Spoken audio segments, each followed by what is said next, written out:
When President Putin launched his brutal total invasion of Ukraine in February of 2022, and Russian tanks rolled over the border toward Kyiv, there were those who thought Ukraine wouldn't survive for a month. So no one should forget that for you to be here today, again today, nearly 2 years later, and for Ukraine to stand strong and free is an enormous victory already. Putin has failed in his effort to subjugate Ukraine. The brave people of Ukraine have defied Putin's will at every turn, backed by the strong and unwavering support of the United States and our allies and partners in more than 50 nations in Europe and the Indo-Pacific. And Ukraine will emerge from this war proud, free, and firmly rooted in the West unless we walk away. The American people can be and should be incredibly proud of the part they played in supporting Ukraine's success. We'll continue to supply Ukraine with critical weapons and equipment as long as we can, including $200 million I just approved today in a critical needed equipment, additional air defense interceptors, artillery, and ammunition. But without supplemental funding, we're rapidly coming to an end of our ability to help Ukraine respond to the urgent operational demands that it has. Putin is banking on the United States failing to deliver for Ukraine. We must prove him wrong. The United States and Congress must, as I asked last week, it's stunning that we've gotten to this point. You know, we need to fully appreciate how it's wrong, how this is being viewed around the world and being used by Russia. Russian loyalists in Moscow celebrated when Republicans voted to block Ukraine aid last week. The host of a Kremlin-run show literally said, and I quote, "Well done, Republicans.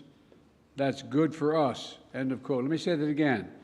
This host of a Kremlin-run show said, "Well done, Republicans. That's good for us." That's a Russian speaking. If you're being celebrated by Russian propagandists, it might be time to rethink what you're doing. History will judge harshly those who turn their back on freedom's cause. Today, Ukraine's freedom is on the line, but if we don't stop Putin, it'll endanger the freedom of everyone almost everywhere. Putin will keep going, and would-be aggressors everywhere will be emboldened to try to take what they can by force. Mr. President, I'll not walk away from Ukraine, and neither will the American people. A clear bipartisan majority of people across the United States and in Congress support your country. They understand, as I do, that Ukraine's success and its ability to deter aggression in the future are vital to security for the world at large. And I have repeatedly made clear from our first day in office, we also need Ukraine to make changes to fix the broken immigration system here. We also need Congress to make the changes to fix the broken immigration system here at home. My team is working with Senate Democrats and Republicans to try to find a bipartisan compromise, both in terms of changes in policy and provide the resources we need to secure the border. Compromise is how democracy works, and I'm ready and offered compromise already. Holding Ukraine funding hostage in an attempt to force through an extreme Republican partisan agenda on the border is not how it works. We need real solutions. I also asked Congress for funding for Israel to take on Hamas and confront multiple other threats backed by Iran in the wake of the October 7th assault.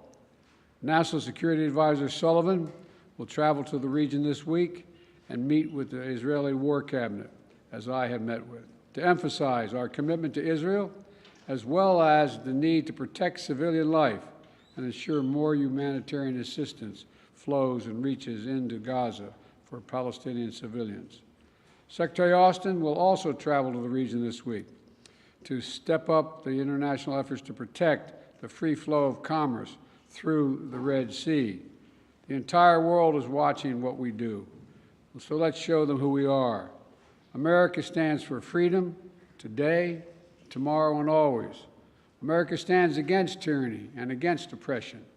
And America stands with the people of Ukraine. Thank you again for being here today, Mr. President, and thank you for everything Ukraine is doing to hold the line for liberty in the world. The floor is yours, Mr. President.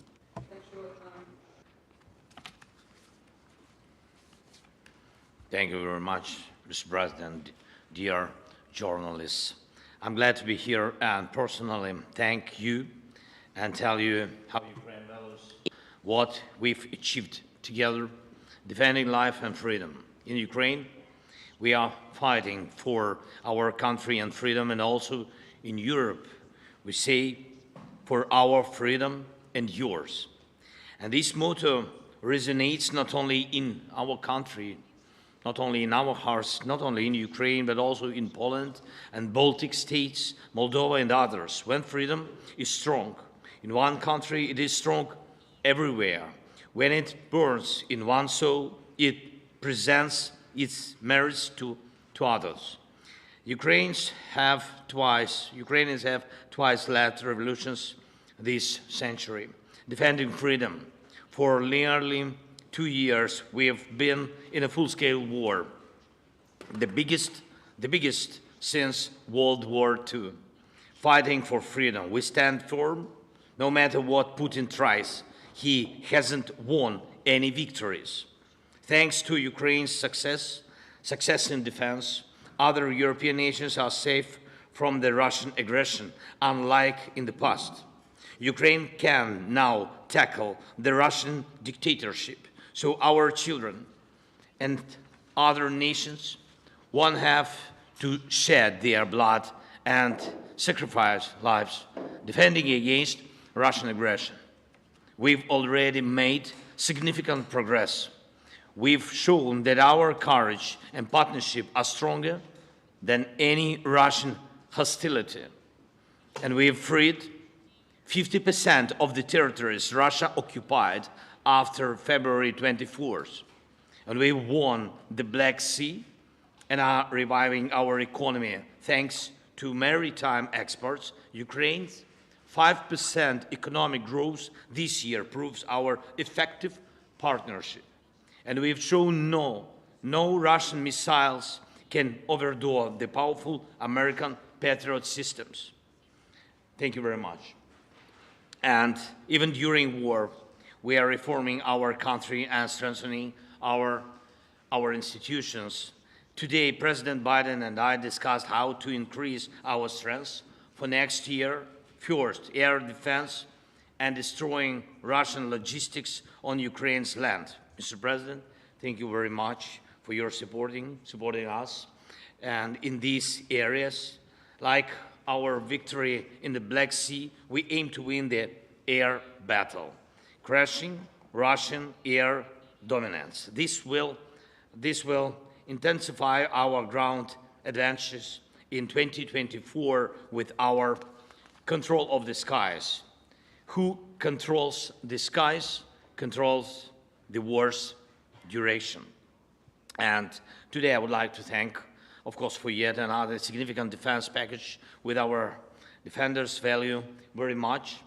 Second, yesterday I met with American defense company leaders. They advised us on how to make our defense industries work faster and more effectively. Thank you, President Biden, for this important initiative we started with you. Together, Ukraine and America can strengthen democracy's arsenal. And this is vital for other free nations and the US, as it involves your companies, technologies, and technology advancement and job creation. And it is important to know that 2/3 of American support for Ukraine remains and works in the United States. Third, I informed Mr. President that Ukraine has fulfilled all the recommendations of the European Commission regarding the preparation for a decision to start negotiations on Ukraine's accession to the EU. And we constantly communicate with European leaders about our joint steps, sanctions, and political efforts to pressure Russia. American leadership is crucial, is keeping this unity together, a unity that serves the entire free world. And I thank America for new sanctions. And today we discussed Putin's further isolation and making him pay for his aggression. It's very important that by the end of this year, we can send a very strong signal of our unity to the aggressor and the unity of Ukraine, America, Europe, the entire free world. Everything we talked about today will help us in the year 2024. Today's discussions in the White House and in Congress, across both parties and both chambers, with a speaker, were very productive, and I thank you for the bipartisan support. As we approach Christmas, on behalf of all our Ukrainian families separated by war and all sons and daughters on the front, Ukraine's greatest wish is to near this war's victorious end. No one but Putin wants a prolonged war. We dream of a Christmas in the peacetime, of course, and we are working to turn our battlefield success into peace. And we are heading there together with you, and thanks, of course, to your support. Thank you very much, Mr. President. Thank you, America. Slava Ukraini.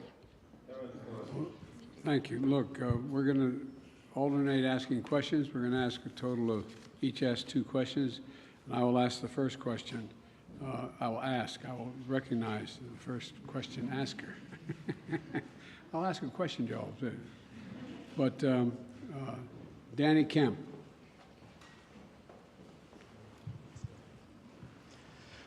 Thank you, Mr. President.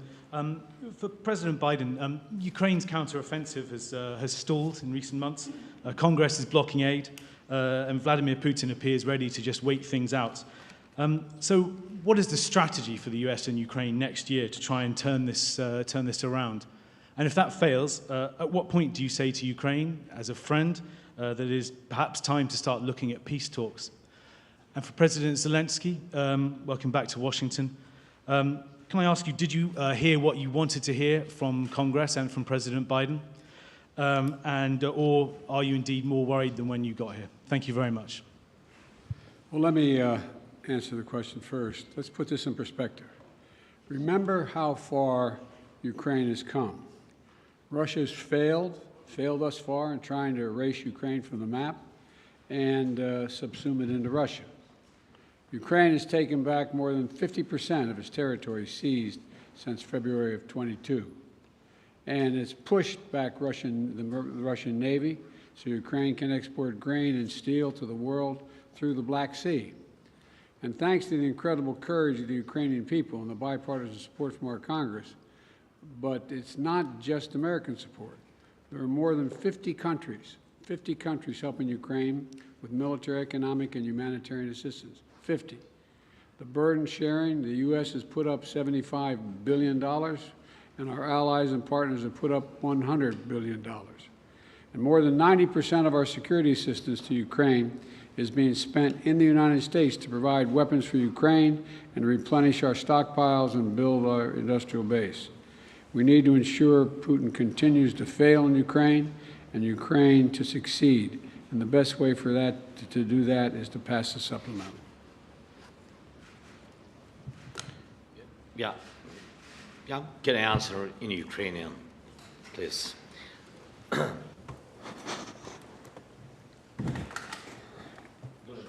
Thank you. First of all, I would like to add to the words of Mr. President Biden about successes. I think that these were not easy successes. Nonetheless, they were quite serious. They were serious steps forward.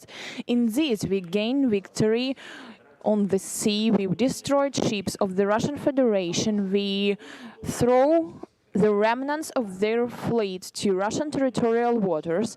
Yeah, they have something in the Black Sea, in the vicinity of our temporarily occupied Crimea, but we are going to proceed this activity. Our guys destroyed 20,000 of Wagner mercenaries. These are serious terrorists who were massing everywhere on African continent, in Syria, in Ukraine. There were a lot of mass, and nucleus of this terroristic organization is not existing anymore. Yes, we had a lot of problems, but nonetheless we were able to do this. Moreover, Russia were not able to seize any part of our territory, any village, any town. I'm not talking about large cities. And we are going to proceed with this. It is good without saying that we have objective, we have clear plan, but if you allow me, I am not able to tell you on public on the details of 2024 operations. If I heard what I want, I've heard a lot. Surely I told what I wanted to. I feel and experience this support from President Biden administration, from senators, and we've been talking with the speaker. I got these signals. They were more than positive, but we know that we have to separate words and particular result. Therefore, we will count on particular result. Thank you. Your turn to ask a question. Yeah, sorry. Recognize. Телеканал Інтер, будь ласка. Inter, please. Thank you for taking my question. Dmitry Anochin, Ukrainian television news correspondent. Український кореспондент. Дуже багато республіканців сумніваються, що Україна може виграти цю війну.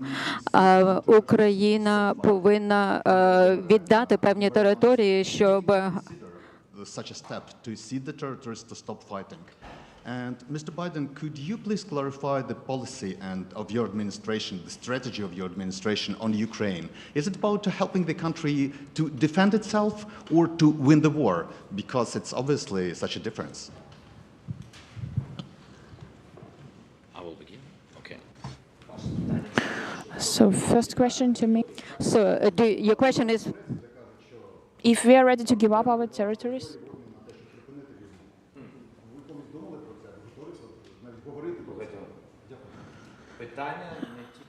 The question is not only about our words or thoughts. The question is about for what we are ready and for what we are not. How Ukraine is able to give up its territories. That's insane, to be honest.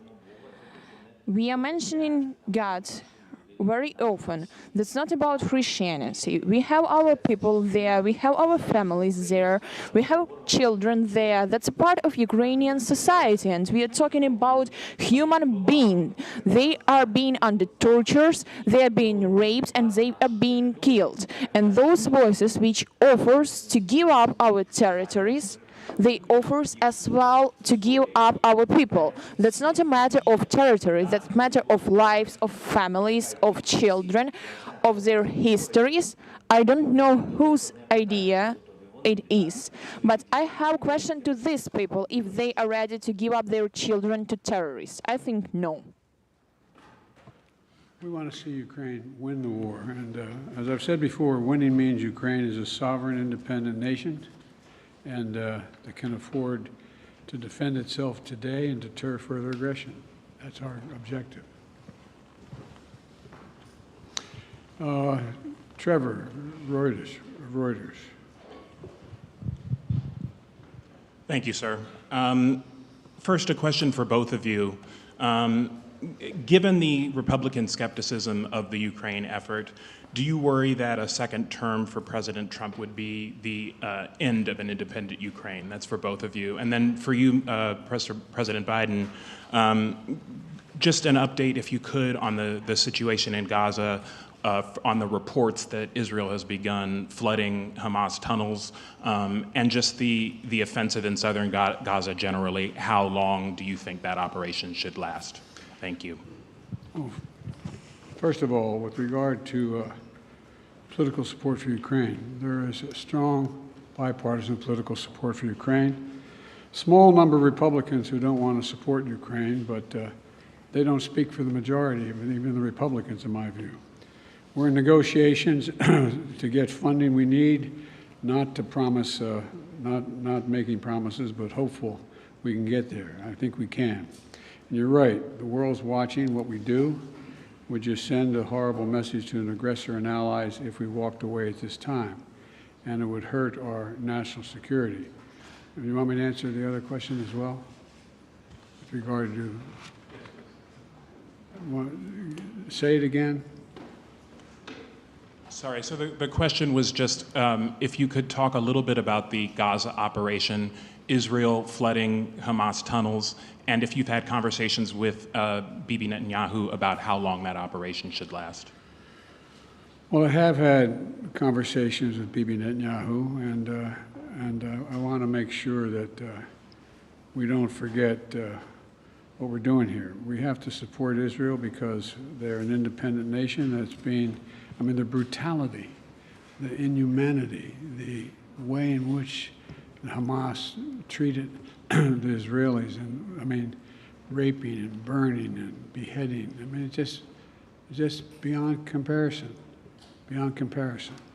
And to anything else that I've seen since I've been here, and I've been around for a long time. But I think that we have made it clear to the Israelis, and they're aware, that the safety of innocent Palestinians is still of great concern. And so the actions they're taking must be consistent with attempting to do everything possible to prevent innocent Palestinian civilians from being hurt, murdered, killed, lost, etc. And look, it doesn't lessen their responsibility going after Hamas for innocent Palestinians and Hamas. Look, we have a responsibility to protect citizens and ensure they have access to humanitarian assistance. That's why I've worked so hard with our Arab friends as well as the Israelis to get humanitarian assistance into Israel, literally getting up to 140 trucks loaded with gear, loaded with food, loaded with everything that is needed by the Palestinians, including fuel. So, you know, Israel has stated its intent to fulfill these responsibilities. It's very difficult. With regard to the flooding of the tunnels, there is assertions being made that there's quite sure there are no hostages in any of these tunnels, but I don't know that for a fact. I do know that, though, every civilian death is an absolute tragedy, and Israel stated its intent, as I said, to match its words with its intent with actions. That's why I was talking about today.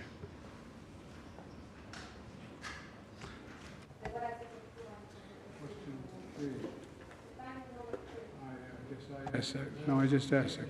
It's your My turn. turn. Your turn.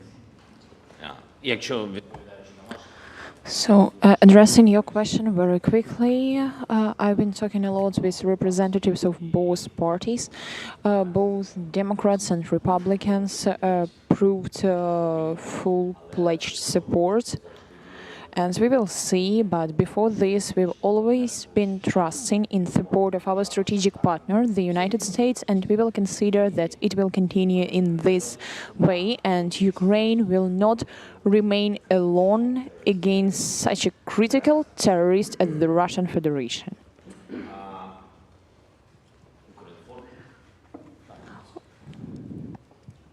Thank you so much.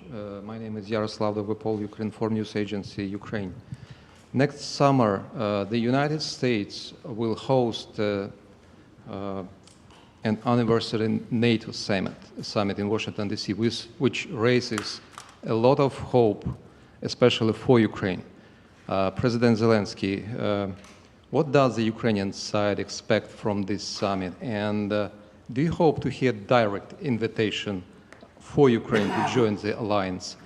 And President Biden, under what conditions is the United States ready to support the initiative of inviting Ukraine to be member of NATO?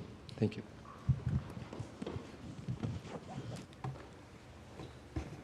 Thank you for your question. I will answer very quickly on this very complicated question. We are not allies till now. We are allies, but we are not members of NATO. So that's why I think I will pass this question to our big friend, President Biden. Well, look, I'm very proud that how strong and unified NATO has become. And now it's even larger. Putin wanted the federalization of NATO when I met with him in Geneva right after I was elected.